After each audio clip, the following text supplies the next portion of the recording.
انجمنا نیشتیمانیە کوردی لە سووریا داخوایانیەک بەڵافکردێدا داخواز ئەژێ ڕێڤەبەریە پێدێ کرد هەموو ڕەڤاندیان سەربەست بەردە.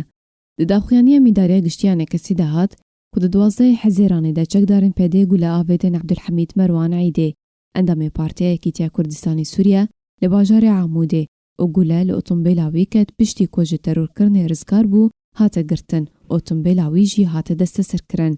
چاندنا ترس و دڵگرانیە لە جەموالاتیان ژالێ چەکدارن پێدێ و هەفدەمێ ئێش و ئازارن گەل برەوشە ئابووریە خراپ و ئەولەهی و سیاسی برەوشە نەجێگر ji ber siyaset û kiryarên rêveberiya pêdê ya tekalî û tirsandinê re tê.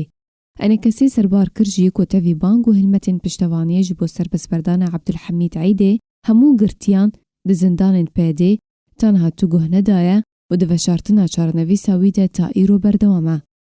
Encumena Niştimaniya Kurdî li Sûriye kiryarên pêdê bi tundî şermezar kir û banga diyarkirina çarenivîsa Abdulhamîd Eîdê û serbestberdana hemû girtiyan ji zindanên pêdê kir. Herwiha bank li aliyê Amerîkî kir ku fişarekê lê rêveberiya pêdê û qesedê bike da ku dest ji van kiryaran berdin êdî her kesekî ku nehev nerîn be bi pêdê re neyên girtin û revandin.